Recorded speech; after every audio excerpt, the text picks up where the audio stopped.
this idea of getting one over on your opponent.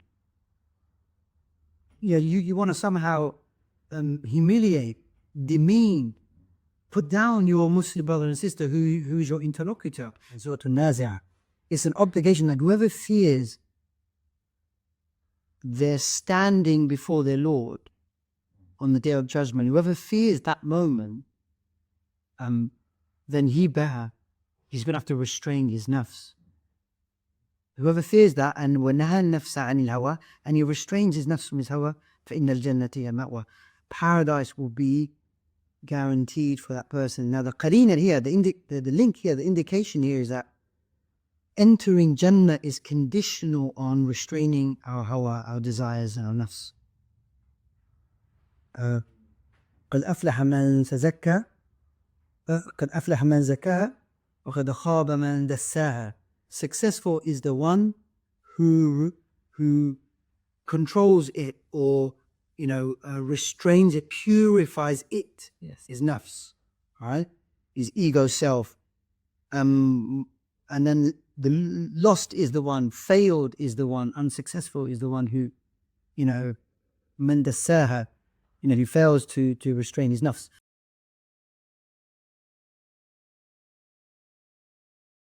Bismillah ar-Rahman ar-Rahim. Alhamdulillah wa salatu wa salam ala Rasulillah al-Karim wa ala alihi sahbihi ajma'in wa man wala. Assalamu alaikum, brothers and sisters that are listening to our podcast. And today's topic or podcast will be about Adab, al-Baḥth wal-Munāẓara. And today we have our guest speaker, Dr. Saffaruk to talk about this topic of Adab and Adab, al-Baḥth wal-Munāẓara.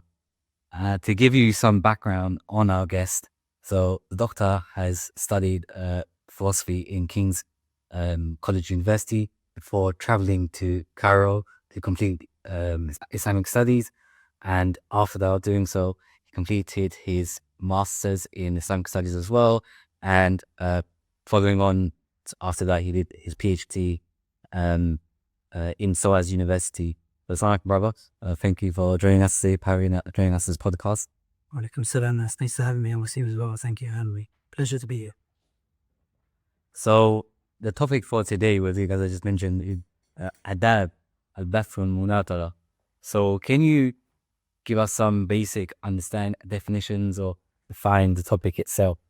All right. Bismillah ar-Rahman ar-Rahim. Alhamdulillah wa salatu wa salamu ala Rasulillah wa ala alihi wa sahbihi wa man wala.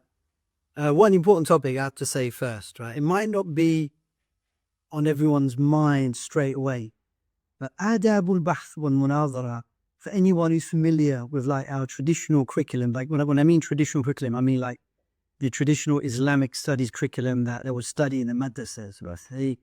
They would know that Ādāb al-Baḥth are rules, Adab rules related to Baḥth, argumentation, research, examination, and Munāẓara, debate. So Ādāb al-Baḥth wal-Munāẓara is the science or the discipline related to how to argue and debate. And the aim of this topic, and I think hopefully we can maybe open up some of this when we delve into it a bit more. The aim of this science is to equip a person with the rules of debate and argumentation to arrive at the truth. That's what this science is about. So in a nutshell, in a basic way, it's the rules governing how to argue and debate, which seems to be like everyone seems to be arguing and debating about everything these days. So that's the science related to governing, the rules governing.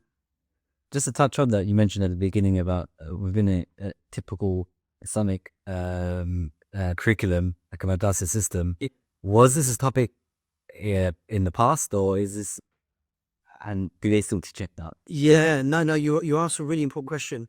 So yeah, Adab al-Baḥth wal-Munāẓara was taught in the classical curriculum. In my opinion, it's lost. It's a lost art. So you would learn it in the classical curriculum. You would learn how to debate and argue. You'd learn logic. what we call mantiq in Arabic. So along with the traditional disciplines like fiqh, hadith, tafsir, balagha, the science of Arabic rhetoric, you would study how to debate and argue.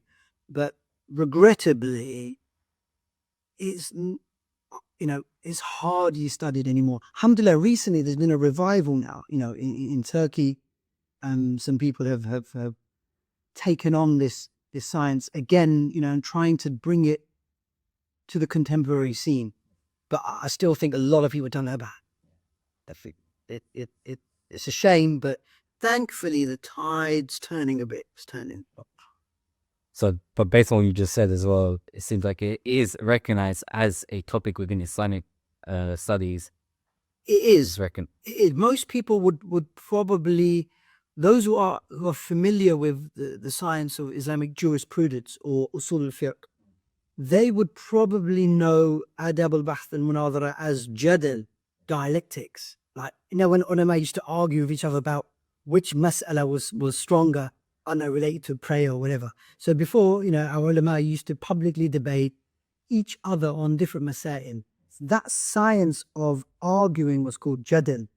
So Ādāb al-Baḥth al-Munāẓara is like a development from dialectics where ulama used to debate each other on specific issues.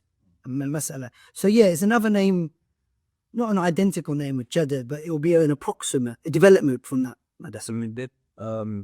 This science developed from, let's say, the Sahabas that they used to debate, and then they carried on to the Tabi'in and the scholars. Yeah, so the science of Ādāb al-Baḥth al-Munāẓara, Ādāb al-Baḥth al-Munāẓara, yeah, some of it is logic, so that comes from the Greeks, yeah, and then, Muslims developed it as well. There's a Qur'an as well, as a source, because in the Qur'an al-Karim we have Anbiya alayhi salam debating their opponents. Musa alayhi salam arguing with Fir'aun. Even before him alayhi salam, you had Ibrahim, Sayyidina Ibrahim alayhi salam, Nimrod, debating, very, very famous, and his father as well. So all the Anbiya alayhi salam were debating their opponents, with the haqq, with the truth. So the Qur'an becomes a source for this science as well. The other source is our Prophet alayhi salatu wasalam, the Prophet debating Christians. The Jews used to ask him questions about, describe how your Lord is, and things like that. So our Prophet used to debate with his opponents.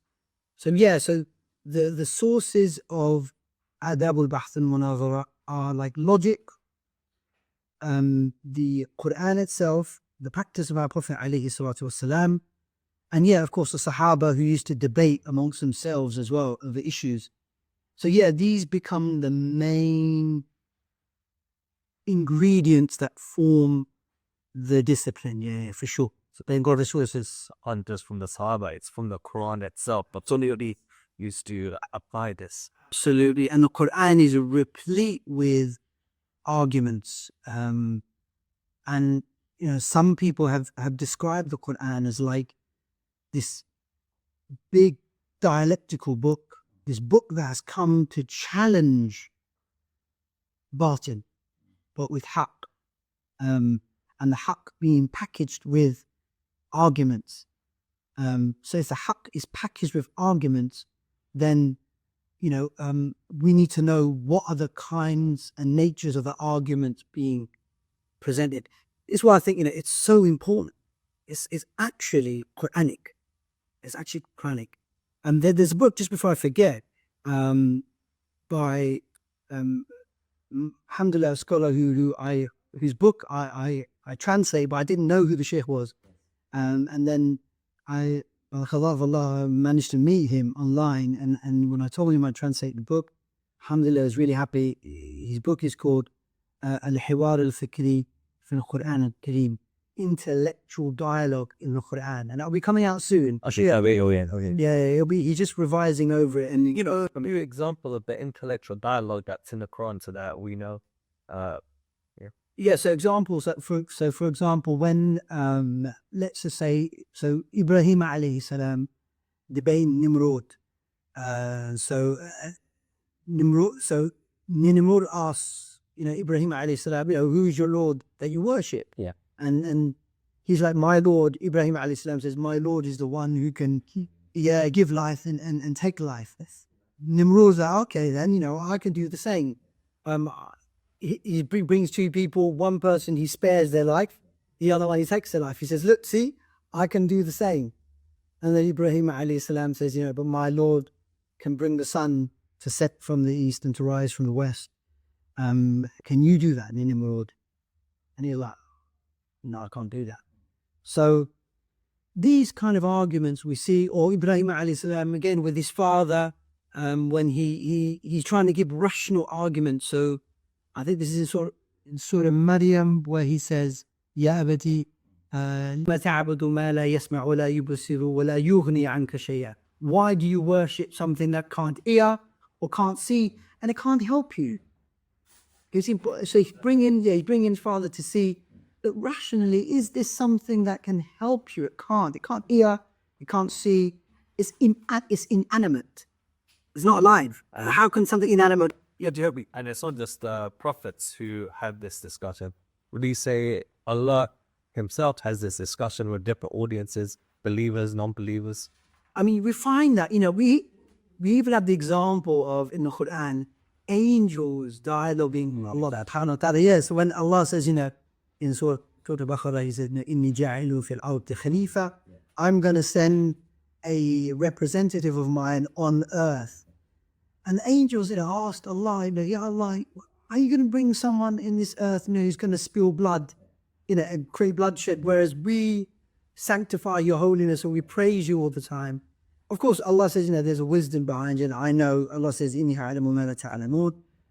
I know what you do not know. I have a purpose for insan, the wise purpose for why I'm creating them. And even them that follow the decorum, right? Yeah, absolutely. What we do find the etiquette amongst Anbiya alayhimus salam, even amongst angels, an example that I've just given, there is an etiquette to debate, and that's something I'm sure we can come on to later on. So to put it back to the first question, yes, Ādāb al-Baḥth al-Munāẓara is an established science within our educational curriculum. Yes. And it's one of the lost curriculums, but lost sites in the curriculum, but alhamdulillah, it's being rediscovered again. And it's important that we do discover it, especially that something I want to talk about with you guys as well is the Dawah scene. Yes, I'm about to bring that up because in our contemporary times, social media can give platforms to anyone.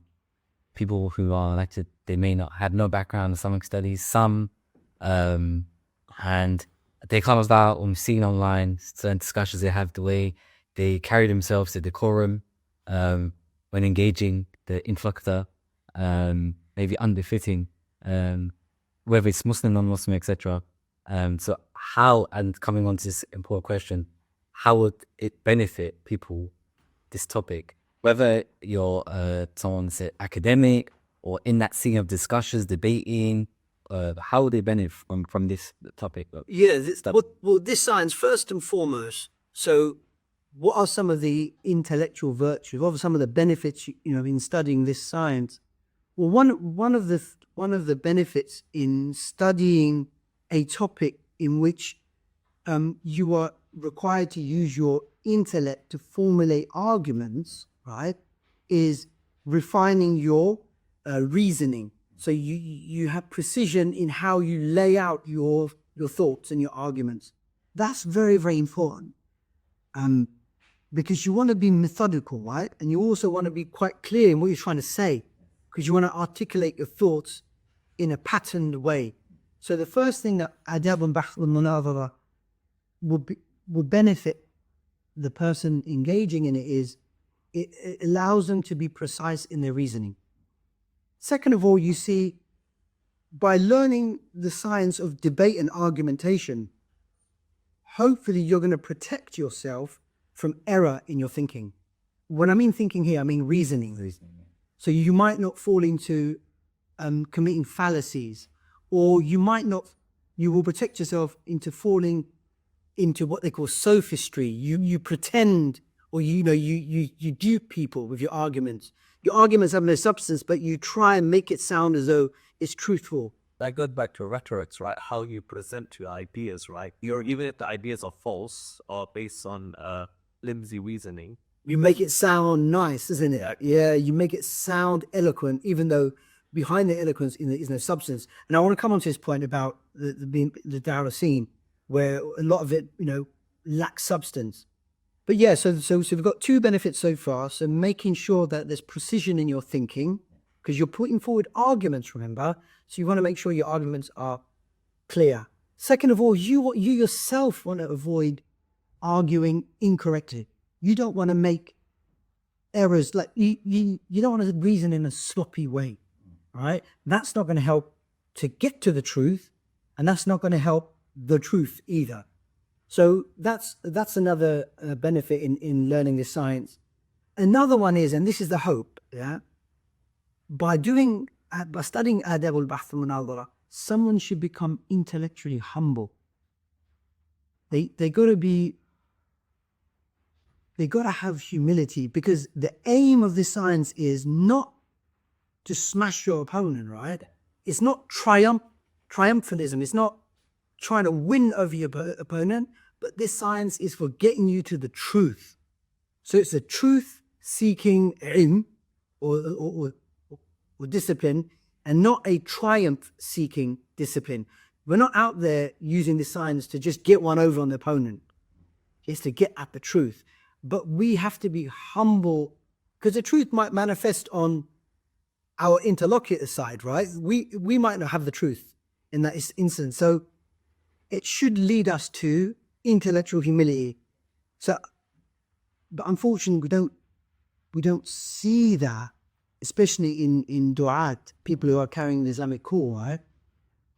And to me, that can only be, one of the reasons can only be they haven't studied this science properly, and I really do believe that. So yeah, so at least three things. It should refine our reasoning, so we are precise in how we're giving our arguments. 2, it should make us avoid error in our own reasoning, so we're not committing fallacies. And 3, it should make us more humble intellectually. So these are these 3 benefits. What about when it comes to your opponent's arguments, being able to unpack and dissect, understanding the underlying premises? Because like I said, if it gives you the ability to reason clearly, and it's giving you a framework then to judge other people's argumentation. Yeah, right, yeah. So in Ādāb al-Baḥth al-Munāẓara, the subject matter, are things like, what counts as an evidence, or what is a correct form of reasoning? Like, can I validly move from one point to another, for example? What counts as a proof, or what counts as a valid inference? Or so these things, if we don't study these things, we're not going to be able to manage a proper debate or dialogue or discussion. How can we between ourselves manage an argument or a debate or a discussion if we don't set out what our claims are? So in Ādāb al-Baḥth al-Munāẓara, we have to agree on what terms we're going to use. So let's just say we're debating a topic. If we don't sort out the terms that we're using, what we're going to exclude from our debate and what we're going to include, if we don't get all these out in the first place, then we're just going to be talking past each other. Yeah. If we don't clarify our terms, if we don't say, right, what is not going to be included and what is going to be included, unless we clarify those things, we're not going to get to the heart of what it is that we're trying to get to. We're just going to end up shouting at each other. So Ādāb al-Baḥth al-Munāẓara is about getting to the truth of the issue the two people or two parties are, discussing or dialoguing about. So whatever is going to be a barrier towards us getting to the truth, we have to remove those barriers. Can you see it? I have a question on that. So you keep saying that the purpose is to get to a truth. But if you look at, say, Muhammad Hijab's interview with Piers Morgan, right? Would you say is intention? Do you know about the context, by the way? Muhammad Hijab's. Is it a recent one or is it like? Then I'll just give an example. Okay. So say Muhammad Hijab, he came to Piers Morgan's platform to debate with Piers Morgan and the Israel-Gaza situation. Okay. He said after the interview, his intention, it wasn't to, win the debate, right? Or you could say his intention was to prove Piers Morgan's hypocrisy, not to prove the point of the debate, which was, to show the plight of the Palestinian people, if I'm remembering correctly. Right. Okay. So because obviously I don't want to make off-the-cuff comments about one particular case, but if a purpose of a debate is to expose a contradiction in one's interlocutors or opponents' view, then of course that's part of debate and argumentation, right? Because you want to try and identify the flaw in the reasoning of your interlocutor, right? So if an objective is to show that there's inconsistency in someone's argument, or contradiction in someone's argument, then that might be the objective that someone has when they're undertaking their debate. There's nothing wrong in that, because part of arguing and debating is to highlight the flaws in one's opponent's argument, right? That's what Ādāb al-Baḥth al-Munāẓara is. So yeah, in the course of debate and dialogue, you want to pinpoint the contradiction in someone's thinking, of course. And if that means showing that it's hypocritical, then, I'm just making a generic comment. I'm not making a specific comment about this particular case of Hijab's example on Piers Morgan's show. I'm just saying in general, if someone wants to expose a contradiction in the context of a debate, in someone else's argument, that's the whole point of debate and argumentation. And so that's an important component of debating. Because my opponent would want to seek out contradictions in my arguments, right? To show the flaw in my reasoning. So yeah, in general, that would be part of Ādāb al-Baḥth al-Munāẓara. This is why logic, just in case I forget, sorry, I cut you off. No, fine. This is why logic was seen as an important part of Ādāb al-Baḥth al-Munāẓara, because logic was like this formal way of reasoning, right? You have premises and then you have a conclusion, and you move deductively from the premise to the conclusion. So yeah, that would be part of Ādāb al-Baḥth al-Munāẓara for sure. Right. And just to, because you mentioned two things about unpack the science, what are some of the disciplines they discuss within al-Baḥth al-Munāẓara? So yeah, so some of the subject matter, as I mentioned, was to do with things like what counts as evidence, dalil, what is a proof, a burhan, what counts as a valid form of reasoning, i.e. a valid chain of reasoning, what is an invalid form of reasoning, on whom does the burden of proof lie on, right? Things like that. They're the things that are studied in Ādāb al-Baḥth al-Munāẓara. The other thing that the other areas in this discipline is what counts as a correct objection. So if I bring an argument or a statement, right, or a claim, let's just say if I claim that Muslims must abide by the halal and the haram wherever they are, right? They must abide by the Sharia. That's a claim I'm making. My proponent can say, right, that's your claim. Can you clarify what you mean? What do you mean by halal? What do you mean by haram? Can you set out the parameters of your terms? Then my proponent might have a chance to challenge me on this. And so this is what we mean. It's like a kind of managed way of going through each other's arguments. So what is a valid objection and what is an invalid objection? Like I might say, you might make a claim, right, for example, and I raise a totally irrelevant point, and you're scratching your head thinking, but I just made a point, but your point isn't got anything to do with my point. So like, for example, in Musa alayhi salam's debate with Fir'aun, Musa alayhi salam, as you know, he had that sort of speech challenge, right? The impediment. Yes. That's why he made the dua, alayhi salam, Rabbi shrah li sadri wa yassir li amri wahlul 'uqdatan min lisani yafqahu qawli. He made that dua to Allah, that Allah, open up my chest, expand my chest, untie the knot on my tongue, isn't it? And give me that foresight and give me, correct comprehension. When he was debating Fir'aun, one of the Fir'aun's argument was, it's got nothing to do with anything, is, who are you going to listen to, me or this one, this hadha, even uses that term, this in here who can't speak? But what's Musa's speech impediment got to do with the haqq of his words? Can you see?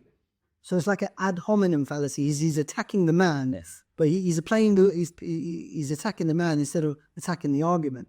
He knows he's not Rabb. He knows he's not the maker of the world, the stars, the sun and the moon. He has no power even over himself, right?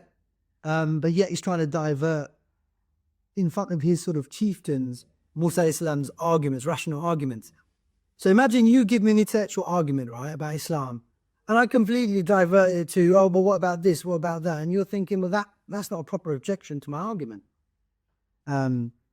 So when you bring it, when you have nothing relevant to the argument, then that's an incorrect form of objection, can you see? So Adab and Maḥmūd Gelenbevī teaches us what are valid forms of objections and what aren't. Then I'd like you to clarify something, right? So is Adab is a topic about refining one's argument skills. So you talk about how the utilization of logic, reasoning, to have a solid evidence. So improving the flow, improving the arguments you make, or is it about setting rules and boundaries for those arguments? Yes, it is. It's both. So it's about properly measuring and managing your arguments, because you don't want to be sloppy and just say anything, right? Because if you just say anything, then you're not making a structured argument.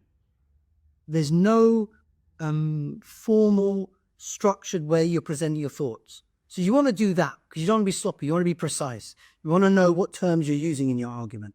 You want to make sure your points flow from with each other, right? So there is that point. But the overall reason why I think we have to study Ādāb al-Baḥth al-Munāẓara is, anything I do in Islam, any action that I do, I need to know, what does Islam say about it? What can I do? What can't I do? Right? If I want to learn about what is valid and invalid in Salah, I have to learn the Fiqh of Salah. Ramadan, inshallah, is coming out. If Allah blesses us with visiting Ramadan, inshallah, Ya Rab, where we're in the month of Sha'ban. Before we embark on our fast, we need to know the ahkam, the rulings of fasting, right? Similarly, if we are going to be involved in this noble act, this noble deed of da'wah, we need to know the fiqh of da'wah. We need to know how to argue, because that's part of da'wah. And I'd like to highlight, all Muslims are responsible for conveying the message of Islam, wherever, whenever. Absolutely. Therefore, all Muslims must know the fiqh to some extent. Yeah, they have to. The other thing as well is that, you see, when we're giving da'wah, we are intellectually carrying Islam to our audience, right? We're carrying Islam in an intellectual way. And that requires us to be able to have the tools that will allow us to carry Islam in an intellectual way.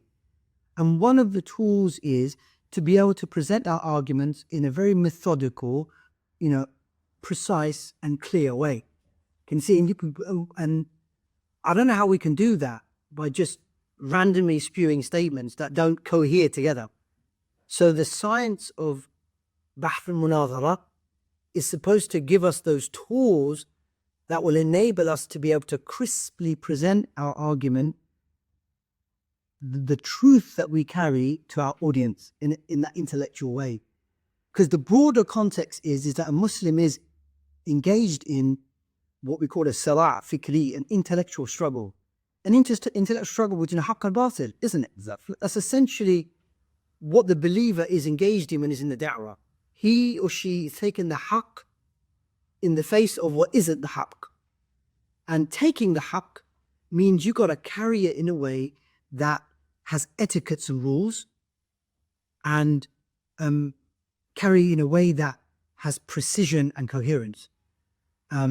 so as to be impactful on your opponent. So yeah, there are ethics and rules about it, and that's where the Ādāb part comes in, because Munāẓara and Baḥth and Munāẓara, the argumentation and debate, that's the practical part, right? But the practical part is all governed by the ethics from our Sharia. Now, if we don't know these things, we might be arguing with someone and we're completely going against the Sharia ethics and how we do it. And that's why I'm seeing, I'm not on, these media outlets and things like that, but some of the stuff that I see is just, I don't know what etiquettes Exactly. that is they're using. Yeah, what akhlaq, what rules of debate and argumentation they're following. Because of social media, it's just the war of the jungle. There are no wars, basically. But should it be like that, though? The Muslims should come and change the space, right? Exactly. Unfortunately, we see amongst even when Muslims engage other Muslims that they're trying to attack their character, put them down, and instead of addressing the topic or go to diverge to different topics, not really addressing each other, passing each other by. Quite common we see it. Lack of manners, talking over each other. You'll be sure, but yeah, well, the common thing is ad hominem attacks. The people, a lot of Muslims choose that quite regularly. So, yeah. Look, this is the way my analysis of what I see. Alhamdulillah, is great good in the da'wah. Of course there is, and Allah has blessed, many people out there who are bringing people to Islam, exposing, as you mentioned, I think, the hypocrisy of, the enemies of Islam, the contradictions in their thought and their hypocrisy. Alhamdulillah, that's great. But as you both also mentioned as well, there has been a kind of uglier side to ourselves on this, and I think, and that is sad. So, I see again ad hominem attacks, right? Muslims on Muslim attacks.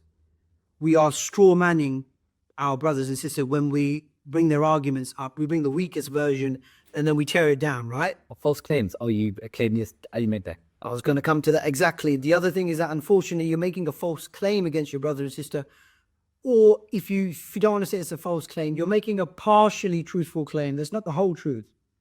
That itself is really dangerous. We have very emotional arguments. We had arguments that are based on very poor reasoning, fallacious reasoning, I would even argue. Lack of adab, lack of etiquette. There's this idea of getting one over on your opponent. You want to somehow humiliate, demean, put down your Muslim brother and sister who's your interlocutor. These are just some of, unfortunately, blotches in this landscape of our da'wah, the Islamic apologetics program, the enterprise of apologetics, right, defending Islam, and this internal issue that we have amongst ourselves. And one of the ways that we can solve this is if the science of Ādāb al-Baḥth al-Munāẓara is properly studied. Because intellectual humility should be one of the benefits from studying this discipline. You shouldn't have this self-conceit, this ujub. You shouldn't feel that, you're somehow, you think you're great in your argument, or, your attitude could border on even pride or even showing off. Because for some people, I'm sorry to say this, is showmanship. Is showboating, showmanship. Is it that? Is it ego boosting, ego massaging, or is it to get to the haqq, even if it means I'm wrong? That's hard to swallow, right? If you've got millions of followers or thousands tuning in on you, and then you say, I got that wrong. You know what? I spoke to this brother or this sister, whoever it is, and I was letting my ego get the better of me. And what I should have done is step back and said, you know what? Your argument was stronger than mine, actually. I didn't have a response to you. Let me go back and think, and I'll come back with you. I don't see that happening. Yeah, I'd like to highlight your point on intellectual humility as the path to the truth, the haqq. So in the Quran, we know about Khadir's story, right? Khadir's story of Musa, right? One of the main points of that story was Allah to show that only by intellectual humility can you walk the path of knowledge. You have to. I think so, because you can't. I don't see how one can embrace the truth if the heart is closed to it, or if the ego is the barrier to accepting the truth.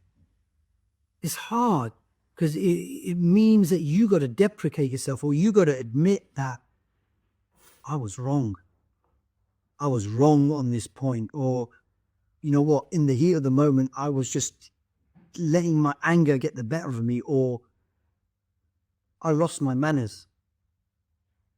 And there's nothing wrong with someone owning up right to that, right? And then showing that humility, because that's a virtue, isn't it? Exactly. To show that humility. Even the Prophet, Musa showed that humility. Absolutely, when he was asked, are you the most knowledgeable person on this earth? And then when he said yes, Allah quickly reprimanded him, saying, "You are not the most knowledgeable person on this earth.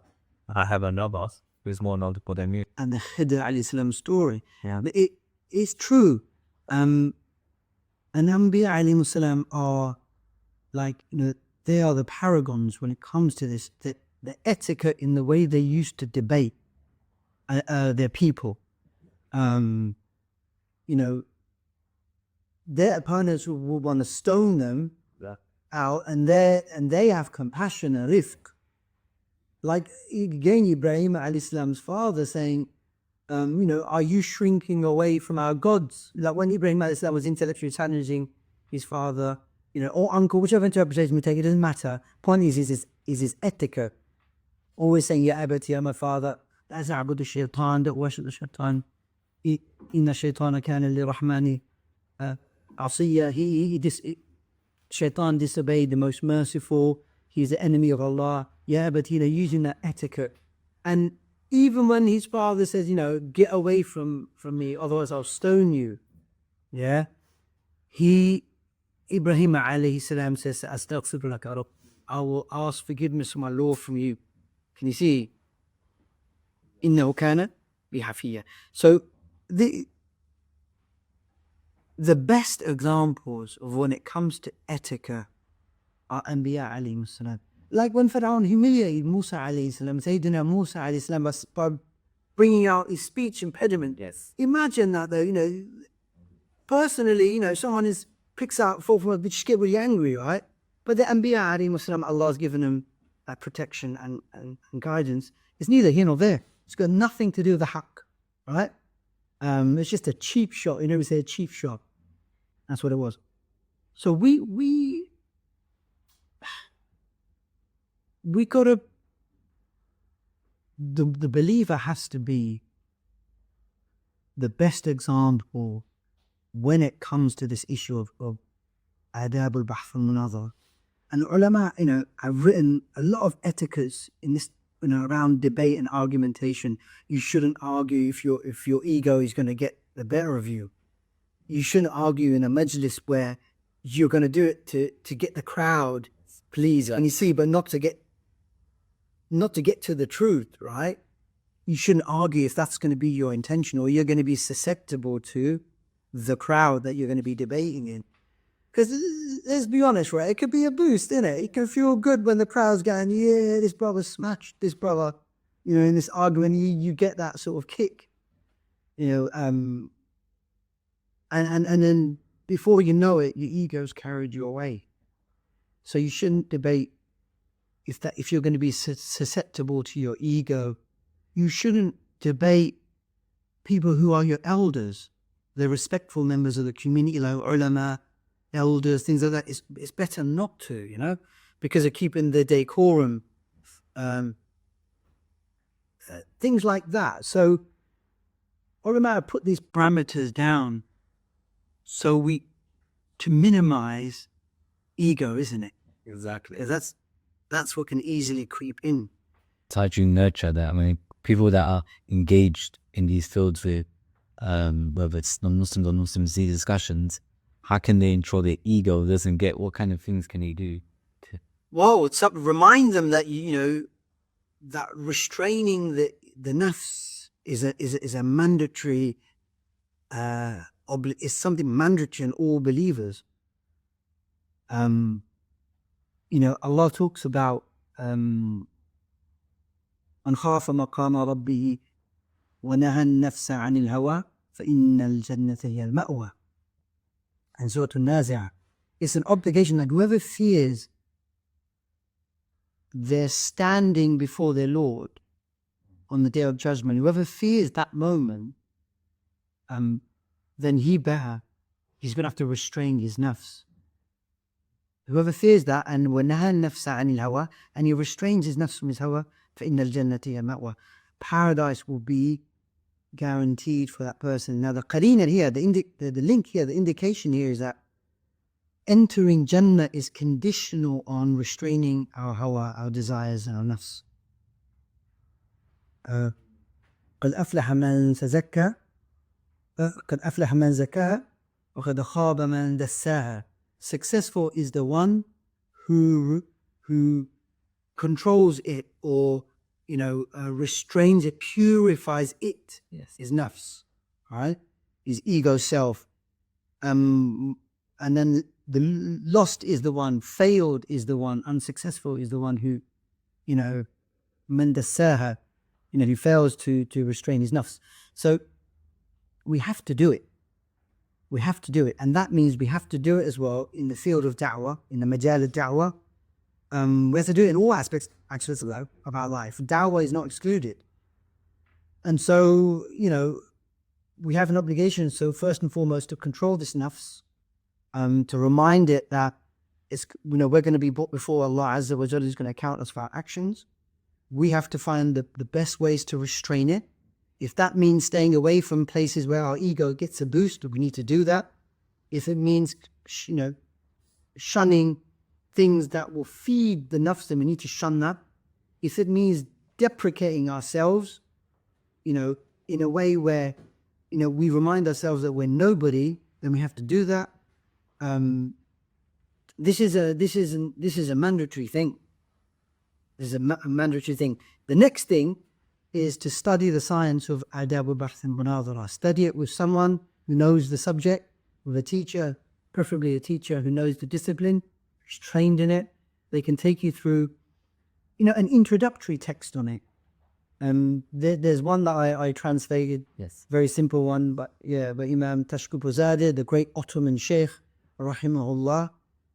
He did it, a commentary on his own book. On Amazon. Huh? I think, yeah, it's available on Amazon and his Islamic bookstores. And he did his own commentary on his own little treatise on argumentation, Sharh Ādāb al-Baḥth al-Munāẓara. That, I think, is sufficient, because he goes through the etiquettes of what two debating people should do. Yes. And what etiquettes and rules they should follow. I think that's sufficient. And then it's about then having taqwa and asking Allah to have tawfiq when you land, when you step out in that noble call, that noble work of calling to the way of Allah Azza wa Jal. You can see, so it's important that we do it. So how do we get the best message out there to the people involved in the art? Do we call upon people, influential people, scholars, to talk about this topic more often? Yeah, we should, because we need to expose the dangers in not doing it. One, Muslims attacking Muslims with lack of every etiquette, right? Shouting over each other, shouting at each other, insulting each other, deprecating each other. A believer, deprecating, يحقر المؤمن يحقر المؤمن. A believer deprecating another believer, that can't be right. The other danger is that the enemies of Islam using us, you know, attacking each other to show, is this the fraternity you want to join? They can't even sort themselves out. Look at them, they're shouting at each other. Look at them, they're not even agreed on, you know, they're not even agreed on any issues. Why do you want to step into a fraternity that doesn't even agree on what the truth is? So the exploitation by the enemies of Islam to show, to weaken Muslims and the call to Islam. We don't want that. Even Muslims, how do Muslims look at other Muslims who do that publicly? Does that give them confidence in the conveyors of the Islamic call? We need to think about that. Isn't that harming the da'wah rather than aiding the da'wah? And so we want to expose the dangers of not learning this discipline of Ādāb, al-Baḥth, wa-al-Munāẓara, and then teachers who are involved in supervising, monitoring, mentoring da'is, or if they themselves are, susceptible to these sort of errors, they should as well look in the mirror and think, I need to then take this subject matter seriously. The last thing, sorry, before I just sort of come to your point, there is the danger as well of arguing, giving false arguments or weak arguments. You don't want to do that. Exactly. You give wrong arguments about something, right? You're claiming to speak on behalf of the haqq, but you're presenting it with batil. That can't be right. That can't be right. So we want to safeguard ourselves from that. One of the ways, I'm not saying the panacea is Ādāb al-Baḥth. There's a multi-pronged way of dealing with this. But the thing I wanted to sort of, and I thank you for inviting me to talk about is the science of Ādāb al-Baḥth wal-Munāẓara, because it's a lost science. That was one of the reasons why. So when it comes to sectarianism, you see that when we're in the Muslim community, da'is, they had certain affiliations with groups, certain labels, Ashari or Maturidi or Athari or something, whatever the label that they associate with, that when it comes to now having dialogue with proponents or opponents of different, let's say, groups, Brodi or whatever, they need Ashari, that they now, within that discourse, there's a talking of each other, bad Adab that's demonstrated amongst them. And on top of that, even beyond that, we see that there's a lack of people calling out each other from within the same group or outside of which saying, in this video, you're wrong to do X, Y, Z, to behave like this. So what would you say to that? How do you break that? I didn't mention the sectarianism issue as one of the dangers of, I feel, if you don't study Ādāb al-Baḥth Munāẓara, one of the dangers is sectarianism is, I think, it's a different type of mentality, but I think some of it can be prevented by knowing the etiquette of how to undertake a debate with someone from a different affiliation or group. There's no problem in Islam, isn't it? People being affiliated, having a nisbah that is an Islamic nisbah, Hanafi, Shafi'i, Maliki, Ash'ari, Maturidi, Athari, whatever it might be, Barelvi, Diyobandi, Al-Hadith. These nisbah, these affiliations, they're in and of themselves, they're not blameworthy affiliations, in my opinion. But your point about the sectarianism, I think, is another danger in our da'wah, where it becomes fully attacking the person. And that is dangerous. It's dangerous for us internally, because I feel it pushes people away from, one, being involved in the da'wah, be warming towards the da'wah and being involved. People say, look at Muslims infighting. I don't want to be involved in that, because if I get involved in them, I'm going to end up being sucked into these sectarian debates. So you're right about that danger. And of course, the enemies of Islam from outside are always going to want to cash in. Are always going to want to cash in on a Muslim intel, lack of civility, that kind of acrimonious sort of positioning one Muslim group has towards the other. So here you're right. And then what you mentioned about members from within the affiliation, affiliates from within the affiliation, or members from within the group need to call out each other on when they know they stepped the line. Because what's higher is the allegiance to Islam, right? Yeah. And Islam has sanctioned on us, or mandated on us, following codes of conduct when we're debating other believers. Debating anyone, as we've just been talking about on the podcast today, but the adab, the etiquette, the principles that govern how we behave towards our interlocutor. So yeah, we need to have that courage. whoever's an affiliate within the affiliation or a member within the group or organization or party to remind their members what you did, that wasn't Islamic. You went out of the bounds of what is acceptable Islamically. You need to rein yourself in. Because this sectarianism, you know, it's being played out on social media for everyone to see. It's not just done closed doors and everything, right? It's done, the sectarianism is being aired out in public, and it's ongoing, it's protracted. It doesn't stop. That comes to attack. Yeah. So it all goes back to accountability, right? Holding others accountable, holding, you know, and then what is like the proper way, the proper etiquette to hold others accountable? Because that's the entire point of these debates, right?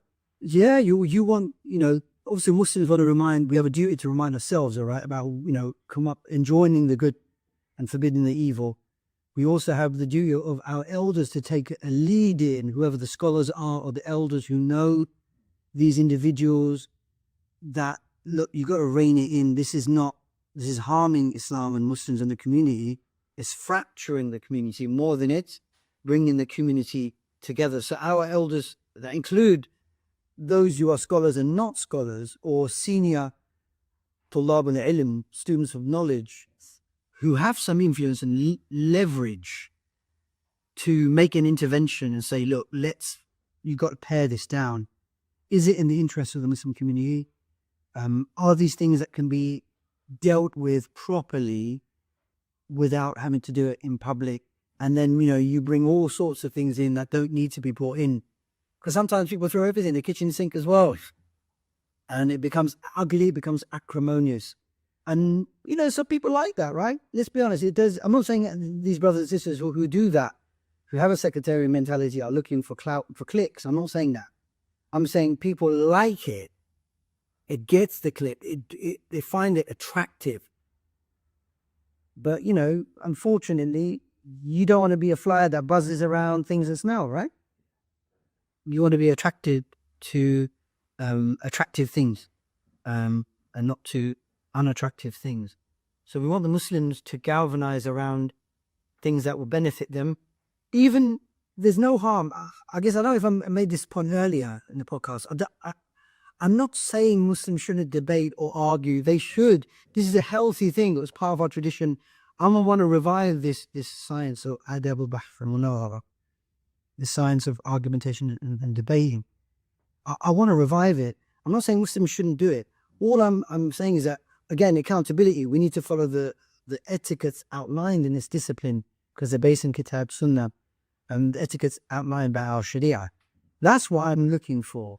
Is if we don't, my argument has been, as you know, is where these dangers are going to be exposed. Like one of the key points that's common for game and again is the point of the debate is to seek the truth.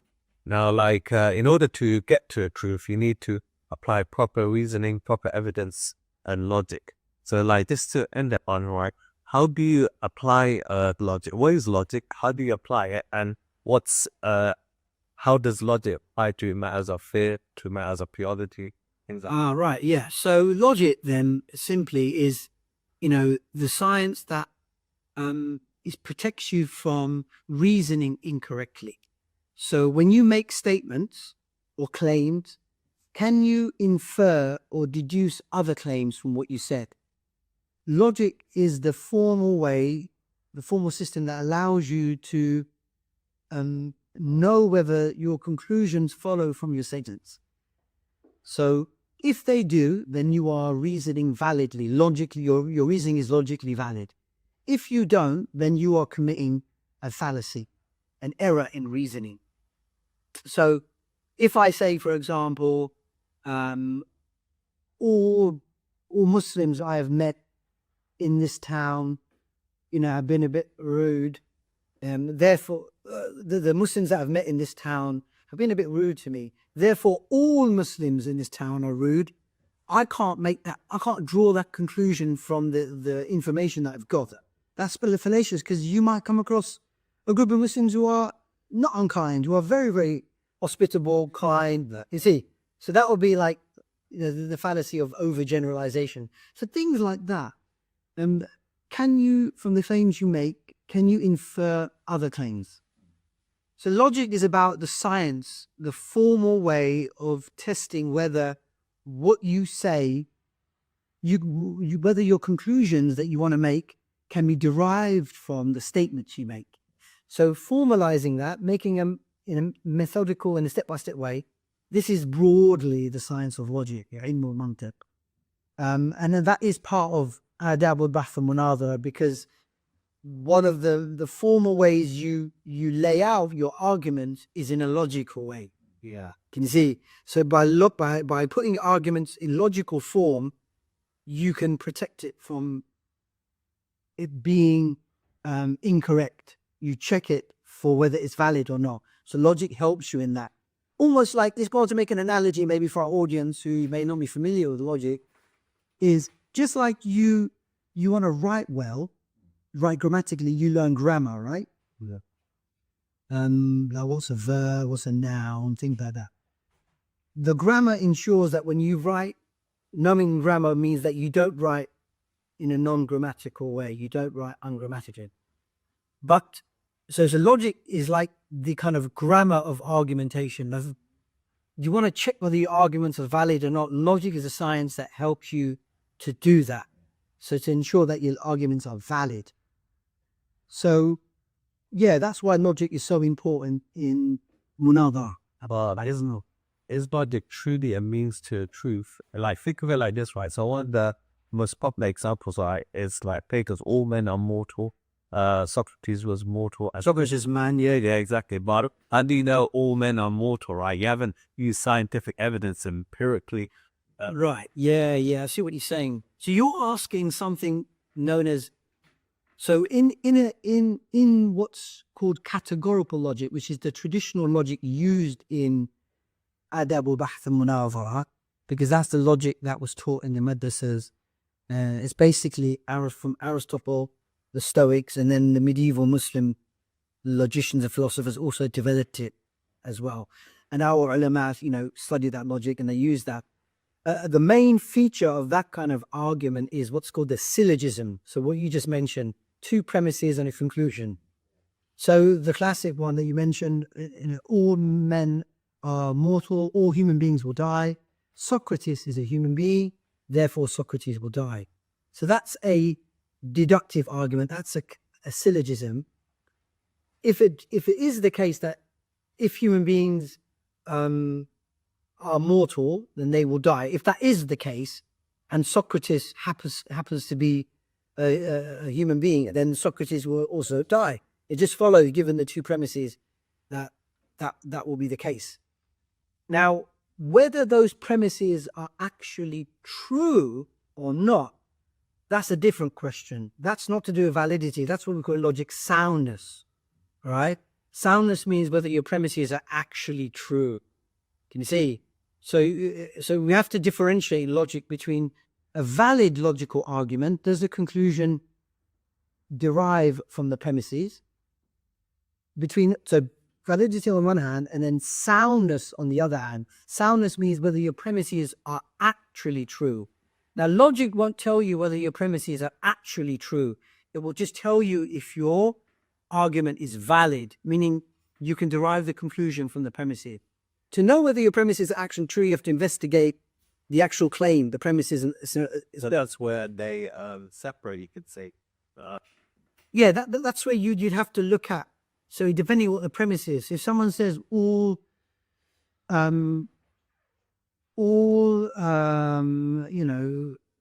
bumblebees love honey or something, right? You need to know whether that premise, that universal categorical affirmative proposition, we would say, whether that is true or not. You need to investigate the world to see whether that premise is true. Logic alone won't tell you whether the premise is true. But if you were to construct an argument, logic will tell you if it follows a particular form, whether it's valid or not. Can you see that? That's all. And so ulama like logic because if your argument fit a certain form or pattern, you could at least say, look, my argument is valid. Now the debate will be over whether your premises are true or not. But in modern day times, outside of the sphere of the Tulab al-Ilm, the ones like they go through the traditional route of studying Islamic studies and they come across mantiq. Yeah. In our contemporary times, we're seeing outside of that, the general populace of the Ummah, that they're not, the prevailing idea that is logic or philosophy is a bad thing. Islam's anti-philosophy or antithetical to logic, and we can't be using logic as a mode of debating discussion. We should stay away from logic. Like a tool. Yeah, and they're unaware of Islamic history, where it's vast. We have a huge, rich history of scholars who engage in mantiq, logic, yatakallimun, this whole. But we have, but it's all the Ummah has forgotten that.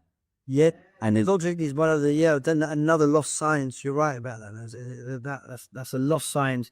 Alhamdulillah is making a comeback, I think, and so we're seeing a revival, a reacquaintance with to a traditional Arabic logic, which is something that I teach. But yeah, there are ulama, of course, who just didn't like logic and they gave fatwas against it, things like that. So there is that. Logic, is a tool, another tool in the toolbox. You see, and so, but even if we didn't use logic in our debate and argumentation, Ādāb al-Baḥth al-Munāẓara can still be done without using formal logic. You can see, as long as our terms are defined, as long as we agree on like what the parameters of the debate are, what's the question we're going to be debating. What we're not going to include and what we are going to include. So we don't have to necessarily be logicians to do Ādāb al-Baḥth al-Munāẓara. As long as we have a key set of principles and etiquettes we're going to follow, we're not going to put each other down. We're not going to bring in anything irrelevant. We're not going to deprecate each other. We're going to stick to the topic. We're not going to cut each other up. We're not going to interrupt each other. As long as we've got these ethical principles laid out beforehand, the question we've agreed on that we're trying to debate, our terms, then, there's no reason why we can't enter into a munāẓara, a debate, even if we weren't specialists in logic. That goes to our final question that's our viewers are very interested in. So what is the role of the etiquette of Islamic debate between, does it apply to all relationships? So it could be between husband and wife. Imagine that Ādāb al-Baḥth al-Munāẓara with your husband and wife. I think, We don't see that to the wife. I think that I think there must be etiquette across the board for any context anyway, where there's dialogue, where there's discussion, and I don't think husband would debate a wife. I don't think that usually happens. Maybe it does in some house, because I'm not sure. But I think between husband and wife, there's no mathematical formula here. You see, it's not transactional between spouses. I think the husband and wife, of course, their love, their concern and care for each other would automatically call for being respectful with each other. Maybe over an issue where they may disagree on. Right? I'm not saying husband and wife may not disagree in a mas'ala. I know brothers and sisters who have married and their spouse are of a different madhab, right? And everything in the house, they've had some interesting discussions. That's one of the hadith, right? One of the three, you could say, excuses to lie, right? One of them is to do with the wife, right? Do you know about it? Situations where you could be quite economical with the truth. That's like cooking, everything like that. Yeah, no, obviously that would be straying into something different. But yeah, this is where Sharia has given us some leeway where some untruths, maybe permissible to say, like with regards to cooking. Being vague. Yeah, being vague, exactly. And if perhaps the food may not have been as optimal, and the husband just say, Alhamdulillah, honey, the food, of course, is nice, and looks to the floor. Are you speaking to your wife right now? So, but I would go back to the Ādāb. Logic goes out the window. Of course, yeah. But I think with the Ādāb al-Munāẓara, I think you won't normally find it in the context of sort of spousal context between husband and wife, but That's not to say husband and wife don't discuss, right, and debate quite heatedly about matters. They do. But I think it's the decorum. I think it's the etiquette. I'm not saying husbands don't pretend that they're always right. I'm not saying that, yeah. There are people that can be quite tyrannical with themselves wanting to always be right. But the thing about the etiquette in Ādāb al-Baḥth and al-Munāẓara is they must always be there at the forefront. Always. And that's a lot of that we see has disappeared. An emergency question came in from the audience. Oh, what about the etiquette and debate between a parent and a child, like a father, son, mother? Yeah, it's good or not, son. I can give you a perfect example of the Prophet, the way he calls his father Ya Abati in such a beautiful expression to call out to his dad. It's amazing to understand how Munāẓara, invoking someone, is a very beautiful expression. My dear father. So, sorry. But yeah, no, let's go on. Yeah, you're right about that. Even when Allah subhanahu wa ta'ala commanded Musa alayhi salam to go to Fir'aun, we know Fir'aun's a اذهب إلى فرعون فإنه طغى, isn't it? He's gone beyond the bounds of what is acceptable. But yet, what does Allah say? Use soft speech, isn't it? So do use a soft speech.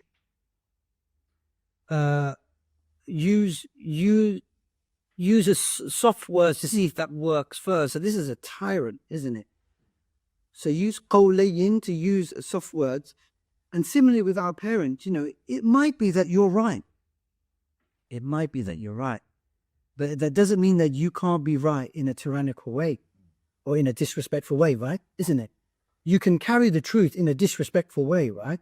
You can carry the truth in a very unwholesome, incompassionate way. You can, doesn't it? Just because you've got the haqq, doesn't mean you're responsible for the haqq. You could be irresponsible with it. So with our parents, the same thing as well. And I will say this from personal experience from me and my parents, is that, subhanAllah, the etiquette with parents has to be the utmost. Because in that rudeness, you might overstep your bounds in how you say something to your parents. You can see, and then you would gain the anger of Allah subhanahu wa ta'ala. And see, so even though you may be right, there's wisdom in how we can try and say how maybe our parents missed a bit of the information. That's where they come to their conclusion. Or like, mum, dad, maybe I'm not saying it well. That's why, my view is not getting across to you. It's not coming on hammer and nailed, which is sometimes which our youth I've seen do. They've got a newfound vigor. Alhamdulillah, they come to Islam, they've got this energy and vigor, but when they go back home, it's hammer on nail. It's hammer on nail, that can never happen. So one shouldn't debate one's parents in that way, set up like a formal debate, discuss, have a dialogue in a respectful way, be humble. Even if you feel you don't get through to your parents, what do you want to do? Are you going to now ego mode with your parents? I'm not saying your parents should be adverse to the haqq. I'm not saying that. They're your parents at the end of the day. You're living with them. If you are, you're going to see them every day. Maybe this wasn't the time to have the discussion. Maybe it was fruitful in another way. You might catch your parents on a more, a more accommodating time. And maybe that's when you might want to bring up the discussion. So I'm not saying there's a one rule that fits all, but respect must be maintained at all time with parents. We don't want to overstep the bounds, disrespect our parents, and anger them.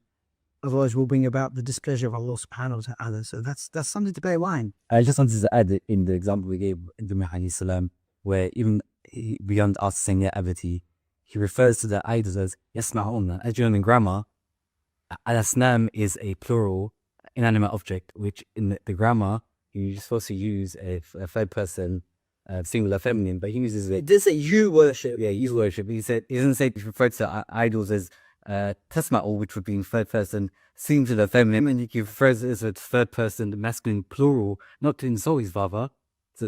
because if he's insulted father, maybe he might become defensive about being open to discussing the discussion or insulting his father, his father's religion. So it's very, very terrible. It's very catchy with language movies. It's amazing when you look into. Yeah, you're right. And that's why they are the paragons of virtue. You know, they are, and if we study the exchanges that Allah records for us, recounts for us, with the enemies of Allah and His messengers, the impeccable conduct is. We should study these arguments, and it's phenomenal. Some of this, inshallah, will be in that book, al-Hiwar al-Fikri fi-l-Qur'an al-Karim, the intellectual dialogue in the Noble Qur'an by Shaykh Ismāʿīl. So inshallah, that'll be out soon, which should be free for all to be available. And we can, inshallah, make it available, hopefully on a podcast link or something like that. But yeah, you're absolutely right. Language even is so important. This isn't it even important. So Allah musta'an, Allah give us tawfiq and to know the science and to follow the Sharia on these rules. And I